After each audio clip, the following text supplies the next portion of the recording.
শেখ হাসিনা তো এই কাজই করতো, তো শেখ হাসিনার সঙ্গে তার পার্থক্যটা কি? এটা কি তার কাজ?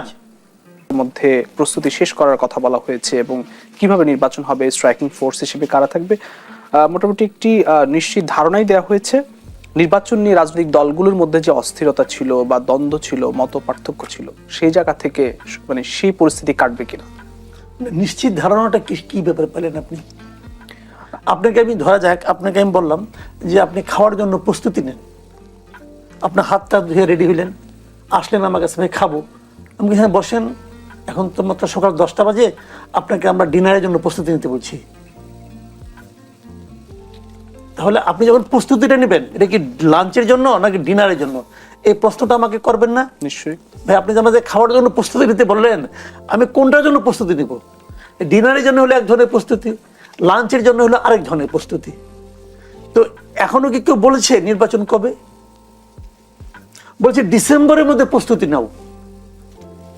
ডিসেম্বরের প্রস্তুতি নেওয়া হয়ে গেল, বলে ঠিক আছে ওয়েট করো, এখন নির্বাচন হবে আগামী এপ্রিলে। তাহলে এপ্রিলে যদি নির্বাচন হয়, তাহলে ডিসেম্বরের মধ্যে আপনি প্রস্তুতি নিতে বলতেছেন কেন? ভাই প্রথম কথাটাকে জানেন, আমি বলি আপনাকে, এই সরকারের মূল কাজটা কি বলুন? এই সরকারের মূল কাজ হলো এটা একটা অন্তর্বর্তীকালীন সরকার। অন্তর্বর্তীকালীন মানে কি? মানে একটা রেগুলার গভর্নমেন্ট আসবে, রেগুলার গভর্নমেন্ট আসার আগ পর্যন্ত মাঝের এই সময়টুকু ওনারা দেশ চালাবেন এবং একটা রেগুলার গভর্নমেন্টের কাছে ক্ষমতাটা হস্তান্তর করবেন, এই তো কাজ। তাহলে তাদের মূল কাজ হলো নির্বাচন করা এবং এর আগে নির্বাচন নানা রকম পরিবেশ পরিস্থিতি যেগুলো ঝামেলা থাকে সেগুলোকে ঠিক করা। এই তো নির্বাচনের ডেটটা প্রকাশ করতে এত লজ্জা পায় কেন, এটা বুঝি না। প্রবলেমটা কি? এখনো পর্যন্ত সুনির্দিষ্টভাবে একবার মাত্র উনি বলেছেন ঈদের আগের দিন 6 তারিখে, জুনের 6 তারিখ ঈদের আগের দিন উনি ঘোষণা করেছেন নির্বাচন হবে এপ্রিলের প্রথমার্ধের যে কোনো দিন, মানে এপ্রিলে 5, 6, 4, 7 এরকম কিছু একটা হবে আর কি। এইটাই হলো ওনার একমাত্র ঘোষিত ডেট। তাহলে ফেব্রুয়ারি কোথেকে এলো? ফেব্রুয়ারি কথা কেউ বলে নাই। 13 তারিখে উনি লন্ডনে যে তারেক রহমান সাহেবের সঙ্গে মিটিং করেছেন, সেই মিটিং করে বলেছেন যদি এইগুলি হয়, যদি সংস্কার হয়, যদি সমস্ত প্রস্তুতি সম্পন্ন হয়, তাহলে রমজানের 1 সপ্তাহ আগেও নির্বাচন হতে পারে। হবে তাই বলছে, বলে নাই, হতে পারে। মানে আগে এগুলো হইতে হবে, হইলেই যে হবে তা কিন্তু না, হইলেও হতে পারে। তাহলে এখনকার প্রস্তুতিটা কোন সময়ের জন্য? রমজানের 1 সপ্তাহ আগের জন্য নাকি এপ্রিলের জন্য? বাইরে বলেন। দুইটি সময় বলেছে। দুইটি সময়ের জন্য একটা সময় প্রস্তুত হয় কেন?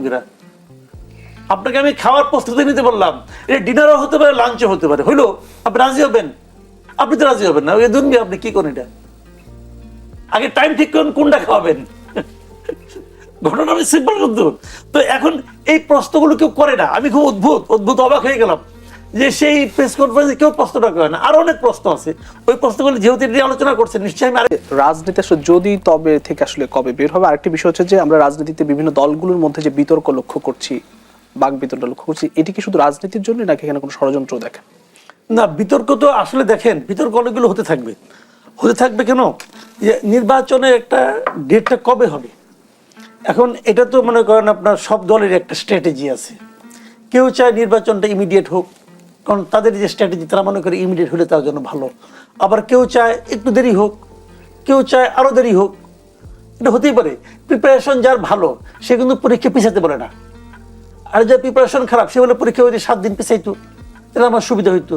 এখন দৈব দুর্বিপাক কিছু একটা হইলেই হয়, পরীক্ষা পিছালে তার চান্স যায় সে ভালো করবে। এই পরিস্থিতি সিদ্ধান্ত নিবে কে? সিদ্ধান্ত তো কার কি প্রিপারেশন এটা ইম্পর্টেন্ট না। ইম্পর্টেন্ট হলো রাষ্ট্র কি, সরকার কি চায়, জনগণ কি চায়। জনগণ তো নির্বাচন চায় রে ভাই। এখন মনে করেন যে আপনি কি সব জনগণের প্রতিনিধিত্ব করেন? না, আমি করি না। আমি আমারটা বলতেছি, আমি নির্বাচন চাই। আমি তো মনে করি এই নির্বাচন অক্টোবরে হওয়া উচিত ছিল। অক্টোবর নির্বাচনের জন্য এখনো সময় আছে। এটা তো আমি চাই, এটা আমার পার্সোনাল চাওয়া। আমার সঙ্গে আপনার নাও মিলতে পারে, আপনি আপনারটা বলেন। আমার অক্টোবরের পিছনে কি লজিক আমি বলতে পারি, কিন্তু আপনি কি বলতে পারেন? সরকার যখন বললো, সরকার প্রধান যখন বললো যে এপ্রিলে নির্বাচন, উনি কোনো ব্যাখ্যা দিয়েছে কেন এপ্রিলে নির্বাচন? কোনো ব্যাখ্যা দিয়েছে? ব্যাখ্যা তো দেয় নাই। বিএনপি বলছে তারা ডিসেম্বরে নির্বাচন চায়। তারা মোটামুটি একটা ব্যাখ্যা কিছু দিয়েছে টুকটাক, কিন্তু যখন তারা ডিসেম্বর থেকে আবার ফেব্রুয়ারিতে গেল, কেন করে এটা আবার বলে না। এটা কিন্তু বিএনপিও বলে না যে কেন ফেব্রুয়ারি, কেন ডিসেম্বরের চেয়ে ফেব্রুয়ারি বেটার হবে, বলে না। এখন আমরা যতটুকু বুঝি যে প্রধান উপদেষ্টা এপ্রিলে চায়, ঠিক আছে, আমরা তাহলে মাঝামাঝি জায়গায় থাকি, তাহলে প্রধান উপদেষ্টা চাওয়ার পুরো দেশের জনগণের চাওয়া কি সমান হয়ে গেল? ওই লোকের চাওয়াকে আপনি অনার করবেন কেন? একজন লোক আর পুরো দেশ, এটা এক হলো না তো। যদি আপনি ব্যাখ্যা দেন, আসেন আমরা আলোচনা করি, আপনি লজিক দেন যে কোন সময়টা বাংলাদেশের প্রেক্ষিতে নির্বাচনের জন্য কোন সময় ভালো। বাংলাদেশের জন্য নির্বাচনের জন্য বেস্ট টাইম হলো অক্টোবর থেকে ডিসেম্বর, এর মধ্যে আর কোনো আলাপ নাই। বাকি আলাপ আপনি করতে পারেন। তারপরে ফেব্রুয়ারি জোড়া তালে দেওয়া হয়, যদি ফেব্রুয়ারিতে ইলেকশন না করতে পারেন, আগামী বছর অক্টোবর আগে ইলেকশন হবে না, আপনি নিশ্চিত থাকেন হবে না। কাজে এই সমস্ত গান গাইতে পারে লাভ নাই কোনো। আর যে কথাটা আপা বললেন, খুব একটা সিরিয়াস কথা কিন্তু বলছেন। কালকে প্রেস কনফারেন্সে যিনি আসছেন প্রেস সেক্রেটারি, উনি ওনাদের বরাতে বলছেন ইলেকশনে কি হবে, কতগুলি বুথ হতে পারে, কতগুলি আইন শৃঙ্খলা বাহিনী কারা কারা থাকবে, নতুন কত লোককে নেওয়া হবে, 18 থেকে 35 বছরের বয়স্কের জন্য আলাদা ভোটার লিস্ট হবে, এই যে আলাদা বুথ হবে, আলাদা বুথ হবে, ভোটার লিস্ট আলাদা হবে, ভোটার লিস্ট আলাদা কথা বলছি। এই যে এত কাহিনী, এগুলি বলার জন্য উনি কি দায়িত্বপ্রাপ্ত ব্যক্তি না ওনার প্রধান উপদেষ্টা দায়িত্বপ্রাপ্ত ব্যক্তি? উনিও দায়িত্বপ্রাপ্ত ব্যক্তি নন, ওনার প্রধান উপদেষ্টাও দায়িত্বপ্রাপ্ত ব্যক্তি নন। প্রধান উপদেষ্টা বলতে পারবে না কয়টা বুথ হবে। প্রধান উপদেষ্টারও বলা উচিত না যে কোন কোন জায়গায় আর্মি থাকবে, কোন জায়গায় আর্মি থাকবে না, আর্মি স্ট্রাইকিং ফোর্স হিসেবে থাকবে নাকি থাকবে না, এইগুলি বলবে নির্বাচন কমিশনার, এগুলি বলবে নির্বাচন কমিশন। এদের দায়িত্ব হলো নির্বাচন কমিশনকে বলা যে আমরা ওই সময় নির্বাচন করতে চাই, বাকিটা আপনারা করেন। এখন যদি নির্বাচন কমিশন মনে করে যে এই জায়গায় নির্বাচন সুষ্ঠু হওয়ার জন্য এই ডিসিকে আমার চাই না, সেটাই সরকার বাস্তবায়ন করবে, কেবল সিদ্ধান্ত আসবে নির্বাচন কমিশনের কাছ থেকে। তো এখন এগুলি তারা বলে কেন? তারা যদি এখন বলে শেখ হাসিনা তো এই কাজই করতো, শেখ হাসিনা তো এই কাজই করতো, তো শেখ হাসিনার সঙ্গে তার পার্থক্যটা কি? এটা কি তার কাজ? তার কাজ হলো ডেট দেওয়া, ওইটা দিতে পারে না, ওই সময় সে লজ্জা পায়, ওইটা দিতে পারে না, কিন্তু এই সমস্ত ডায়লগ বাড়তেছে, এগুলি ভালো কথা না। আবারও ফিডব্যাক, কোন কোন রাজনৈতিক দল বলছে যে লেভেল প্লেইং ফিল্ড নেই, আবার কেউ বলছে যে এই অবস্থায় নির্বাচন হবে, নির্বাচনী ব্যবস্থাকে হত্যার শামিল। নির্বাচনী পরিবেশ কি সরকার নিশ্চিত করতে পারছে? না, এখন কথা হলো কি, যারা এগুলো বলছেন, আমি আগে শুরুতেই বলেছি যে ওই যে বললাম না যে কারো কারো প্রিপারেশন শেষ হয় নাই, কেউ কেউ মনে করছে যে পরীক্ষাটা আর 2 দিন পরে হলে আমি আর রেজাল্ট ভালো করবো। এখন এরকম তো সবসময় পরীক্ষার্থী থাকবে। এখন লেভেল প্লেইং যদি ফিল্ড না হয়ে থাকে, তো এই জন্য সরকার দেয়। আজকে 11 মাস হয়ে গেছে, 11 মাসের শুরু থেকে তুমি জানো যে আমার কাজ হলো একটা ইলেকশন করা, তো তুমি লেভেল প্লেইং ফিল্ড করতে পারলে না কেন? তো যারা এগুলি বলে তাদের উচিত সরকারের পতন দাবি করা, বলা যে ভাই অনেক হয়েছে, আপনি পারতেছেন না, আপনি জানিবার, অন্য কেউ আসুক। দাবিতে এটা হয়, তাদের ওই দাবি করে না, তাদের দাবি একটাই যে নির্বাচন পিছিয়ে দাও, তাদের আর কোনো দাবি নাই। এখন ওই দাবির পক্ষে যা যা বলা লাগে, যা যা অজুহাত খাড়া করতে হয়, তারা একটা পর একটা খাড়া। নির্বাচন পেছালে আসলে কি লাভ? ওই যে আগেই বললাম, কিছু লোক কিন্তু সবসময় থাকে যে বললাম না, মনে করে যে প্রিপারেশন ঠিক মতো হয় না, 7 দিন পিছিয়ে গেলে আমি বিরাট ভালো করবো, স্ট্যান্ড করবো, ওই 7 দিন পরে কিন্তু ওই মানে আপনার সেকেন্ড ডিভিশন পায়, কিন্তু তারা মনে করে যে পিছিয়ে হয়তো ভালো করবো। এখন এটা যে আজকে যে মানুষের মধ্যে দলগুলি যে গ্রহণযোগ্যতা, এটা ভাই একদিনে হয়েছে, এটা তো একদিনে হয় নাই, এটা তো গত 15-20 বছর ধরে চলছে। বাংলাদেশের মানুষ বিএনপিকে যদি পছন্দ করে, বিএনপির ভালোটা কি মন্দটা কি যাইনেই করে, যদি তারা জামাতকে পছন্দ করে, জামাতের কি অপকর্ম কি সুকর্ম এটা যাইনেই করে। তো এটা কি একদিনে হয়েছে? একদিন গত শুক্রবার থেকে তো হয় নাই, এটা অনেক বছর আগের থেকে হচ্ছে। তো এতদিনে যেটা হয় নাই, তুমি আরো 1 মাস পিছাইলে হয়ে যাব। অথবা আরেকটা পক্ষ আছে যারা একটা বিরাজনীতিকরণের রাজনীতি করে, তারা বলতে চাচ্ছে যে বাংলাদেশে যত সমস্যা এর মূল হলো রাজনীতি, মূল হলো পলিটিক্যাল পার্টিগুলো, অর্থাৎ পলিটিক্যাল পার্টি বান, নন পলিটিক্যাল একটা গভর্নমেন্ট এখানে থাকবে। হতে পারে, আমার কোনো আপত্তি নেই, কিন্তু করুন না, হতে পারে, তারা যদি করতে চায় করুক, কিন্তু আমরা তবে নন পলিটিক্যাল গভর্নমেন্টেরও চেহারা দেখতেছি। তারা কি করতেছে বলেন? এই যে ট্রাম্পের দেখেন আপনি, উনি এত বড় লোক, একটা ট্রাম্পের সঙ্গে এ পর্যন্ত কোনো নেগোসিয়েশনে বসতে পারছে, একটা ফোন করতে পারছে, শুনলাম যে ওদের পররাষ্ট্রমন্ত্রী মার্কো রুবিওকে ফোন করে ধমকাইছে, শোনা কথা জানি না, কিন্তু কি কি বলছে এই প্রেস উইং তো অনেক কিছু বলে ফেলায়। টু দ্য পয়েন্টে কি বলছে, বলছে আমরা তো যতটুকু শুনছি উনি নাকি বলছে যে এই নির্বাচন যেটা হচ্ছে এটা তো না, এই আপনার কি বলে সবার অংশগ্রহণে মানে নির্বাচন হচ্ছে না, এই ধরনের কথা বলছি বলে আমি শুনছি। শোনা কথায় কোনো মূল্য নাই, এটা আমিও মানি, কিন্তু যখন আপনি পরিষ্কার করে সব কথা না বলবেন তখন মানুষ শোনা কথা বিশ্বাস করবে। তো ইনক্লুসিভ নির্বাচন কাকে বলে সেটাও তো আমরা বোঝার চেষ্টা করতেছি।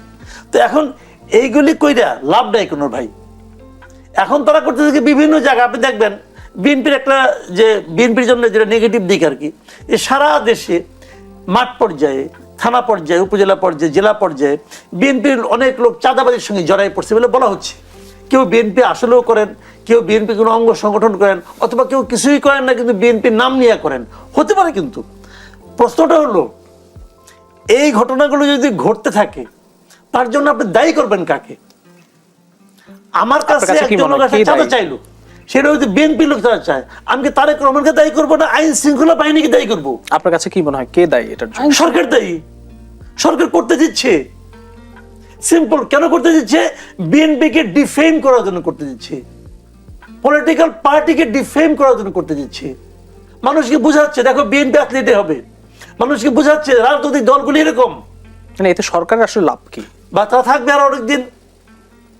সহজ হিসাব, যদি রাজনৈতিক দলগুলির প্রতি মানুষ বিতশ্রদ্ধ হয়ে যায় তাহলে ঠিক ভাই আমার রাজনৈতিক দল দরকার নাই, নির্দলীয় লোকই থাকুক, তো তারা থাকবে অনেকদিন।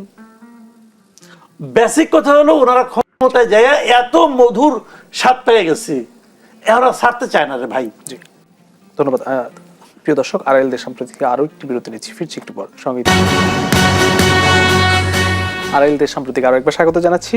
নীলুফার চৌধুরী মনি, জুলাই আন্দোলনে মানবতা বিরোধী অপরাধের মামলার বিচার কাজ শুরু হলো আর কি, ট্রাইব্যুনালে অভিযোগ গঠনের মধ্য দিয়ে, এবং রাজসাক্ষী হয়েছেন সেই সময়ের আইজিপি আব্দুল্লাহ আল মামুন। বিচার প্রক্রিয়ার আসলে অগ্রগতিটি কি? আসলে নির্বাচনের একটি শর্ত বলা হয় যে বিচারের অগ্রগতি এবং সংস্কারের অগ্রগতি। 11 মাস পরে মাত্র শুরু হলো। আপনি বলেন, কেউ কেউ বলে যে আগে বিচার তারপরে নির্বাচন, আপনি শুরুই করলেন 11 মাস পরে। 11 মাস পরে, এর আগে একটা যে কথোপকথনের রেকর্ড বের হয়ে যেটা রায় হয়েছে 6 মাস, 6 মাস রায় কিছু আসে যায় না, 2 বছর মিনিমাম নিম্ন থাকতে হয়। তো আপনি শুরুই করলেন 11 মাস পরে, তাহলে আপনি নির্বাচনটা দিতে চাইলে তো আপনি শুরু করতেন পরের দিনই, বা 15 দিন পরে, বা মধুচন্দ্রিমা শেষ হওয়ার পরে। আপনি তো তা করেন নাই। এখন একজন এই যে এই রাজসাক্ষী এখন রাজসাক্ষী দিবে, মামলা যদি শেষ না হওয়ার আগে সরকারের চেঞ্জ হয়, এই রাজসাক্ষী কতবার আবার তারা ঘুরে যাবে, বলবে আমি বাধ্য হয়েছি, আমাকে টর্চার করছে, আমাকে এই করছে ওই করছে বলবে। এবং সেটাই তো সত্যি, টর্চারের মাধ্যমে সে নিজে থেকে উপযাচক হয়ে বলছে এটা আমি মানে আই ক্যান্ট বিলিভ। হ্যাঁ, তো আমার মনে হয় বাংলাদেশের মানুষও তাই। তো সেই হিসেবে আমরা বলতে চাই যে আপনার আগে 2, 4টা, 5টা, 7টাও যদি আপনি ট্রাইব্যুনাল করতেন তাও মনে করতাম যে হ্যাঁ তাড়াহুড়ার একটা ব্যাপার আছে। আপনি 1টা 2টা ট্রাইব্যুনাল দিয়ে শেখ হাসিনার বিচার করবেন, তার মন্ত্রী করে বিচার করবেন, তার এমপি করে বিচার করবেন। আপনি 3 মাস রাইখা তারা আস্তে আস্তে ছাড়ে দিছেন, পালায় যাওয়ার জন্য ব্যবস্থা করে দিছেন। আপনি যার সঙ্গে যুদ্ধ করা দরকার, যে কথাটা বললাম, ভারত তাদেরকে আশ্রয় দিছে, কই ভারতের সঙ্গে মুখে মুখে আপনি বলতেছেন, ভিতরে ভিতরে কাজ কোনটা করছেন আপনি ভারতের সাথে? ভারত করছে, আপনি কোনটা করছেন? ভারতে যাওয়া বন্ধ করে দিয়েছে, ভারত অনেক কিছু করছে। ভারতের কোন ব্যবসাটা আপনি বন্ধ করে দিয়েছেন সেটা আপনি বলেন, জনগণের সামনে ক্লিয়ার হন। যেটা নিয়ে আমরা আগে আওয়ামী লীগের সঙ্গে তর্ক করতাম, আমরা আগে কথা বলতাম, সেই একই অবস্থায়।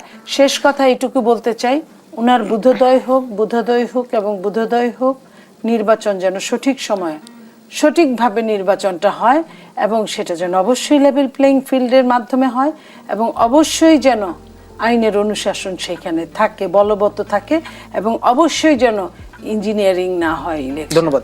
জনাব মাসুদ কামাল, আপনি দিয়ে শেষ করতে চাই, পিআর পদ্ধতি নিয়ে রাজনীতিতে এখন সবচেয়ে বেশি বিতর্কের জন্ম দিয়েছে, সেটি নির্বাচনের জন্য বাধা কিনা?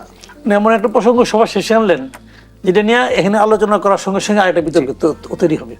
শোনেন, আমি পিআর পদ্ধতি সম্পর্কে সংক্ষেপে বলি। সারা দুনিয়াতে অনেক জায়গায় পিআর পদ্ধতি আছে, প্রায় আমার জানা মতে 91টা দেশে আছে। এটা যদি এতই খারাপ হতো তাহলে এতগুলো দেশে থাকতো না। পিয়ার পদ্ধতিটা আমার কাছে পছন্দ, আমি এটাকে পছন্দ করি। কিন্তু আমার কথাটা হলো কি, একটা ভালো জিনিসও আপনি কোন সময়ে এই প্রশ্নটা আনলেন, এটা হলো ইম্পর্টেন্ট। এই একটা ভালো জিনিস আপনি এমন একটা সময় আনছেন যখন আসলে ওনারা পিয়ার পদ্ধতি চায় না রে ভাই। ওনারা চায় হলো এই আওলাটা বাজাইয়া আবার আলোচনা হইয়া আরো কয়েক মাস নির্বাচনটা পিছাক। মূল লক্ষ্য হলো এইটা। পিয়ার পদ্ধতি যদি চাইতো তাহলে আরো আগে বলতো, এগুলি নিয়ে আলোচনা করতো। শেষ মুহূর্তে এসে পিয়ার পদ্ধতি, এবং এটা তো সংস্কার কমিশনের কোনো আলোচনাতেও নাই। তো এখন এটা আলোচনা হচ্ছে, হোক, আলোচনা হওয়া খারাপ না। শেষ কথা কি বলবেন?